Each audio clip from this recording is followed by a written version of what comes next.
খাবার নিতে গেলে মা রেগে যায় এবং আলাদা হয়ে যাওয়ার কথা বলে। এদিকে বাবা বাইরে পাথর কাটার কাজ করছিল। হঠাৎ বড় একটি পাথর তার গায়ে পড়ে সে আহত হয়ে পড়ে। তাকে হাসপাতালে নিয়ে যাওয়া হয়, কিন্তু স্ত্রী স্বামীর মাথা ধরে টেনে সরিয়ে দিয়ে তাকে ছেড়ে চলে যায়। ছেলে মাকে থামানোর চেষ্টা করে পা ধরে, কিন্তু মা লাথি মেরে ব্যাগ নিয়ে বাসে উঠে চলে যায়। ছেলে মেয়ে দুজন দৌড়াতে থাকে। কিছু দূর গিয়ে ছেলেটি পড়ে যায়। তখন বৃষ্টি পড়ছিল।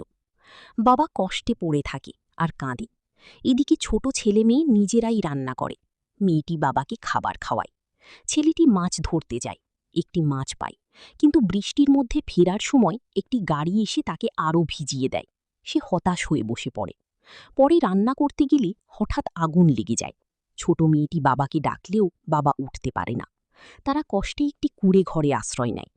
এরপর ছেলে মেয়ে একটি দোকানে যায়। সেখানে মুরগির রোস্ট দেখে দুইটা নিয়ে দৌড়ে পালিয়ে আসে। দোকানের মালিক তাদের পিছু নেয়, কিন্তু পরে বুঝতে পারে তাদের বাবা অসুস্থ। তখন সে দয়া করে খাবার দেয় এবং একজন ডাক্তার ডেকে আনে।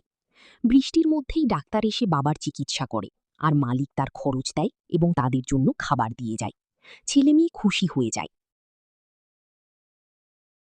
এরপর তারা কষ্ট করে জীবন চালাতে থাকে। মেয়েটি বোতল কুড়ায়, ছেলেটি রাজমিস্ত্রির কাজ করে। রাতে হারিকেন জ্বালিয়ে পড়াশোনা করে। সেই মালিকও মাঝে মাঝে চুপি চুপি খাবার দিয়ে সাহায্য করে। একদিন তারা মাঠে গাছ লাগাচ্ছিল। হঠাৎ আকাশ থেকে একটি বড় পাথর পড়ে। তারা দৌড়ে বাঁচে।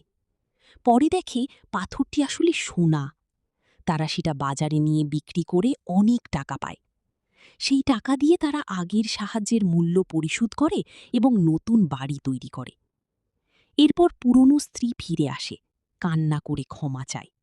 বাবা তাকে বাড়িতে থাকতে দেয়, কিন্তু রাতে সে লোভে পড়ে স্বামীর খাবারে কেমিক্যাল মিশিয়ে তাকে অজ্ঞান করে এবং ঘরের সোনা টাকা চুরি করে। ছেলে মেয়ে সব দেখে ফেলে। তারা ডাক্তার ডেকে বাবাকে সুস্থ করে। পরে তারা আবার ফোন করে পুলিশকে বাড়িতে নিয়ে আসে। পুলিশ সব ঘটনা শুনে ডায়েরিতে যা যা বলা হয় সব লিখে নেয়। এরপর মাকে ধরতে যাওয়ার কথা থাকলেও মা পুলিশকে টাকা দেয়। এর সুযোগে মা আবার বিশ্বাসঘাতকতা করে ছেলে মেয়েকে একটি কুমিরের কাছে বিক্রি করে দেয়। সেখানে তারা কঠোর পরিশ্রম করতে বাধ্য হয়। একদিন সেই আগের দয়ালু মালিক এসে সব দেখে ফেলে। সে কুমির মালিককে আঘাত করে ছেলে মেয়েকে উদ্ধার করে নিয়ে যায়। তাদের নিজের সন্তানের মতো রাখে, পড়াশোনা শিখায়, স্কুলে ভর্তি করে। প্রথমে সবাই তাদের নিয়ে হাসাহাসি করলেও সে নিজে হাতে তাদের শেখায়।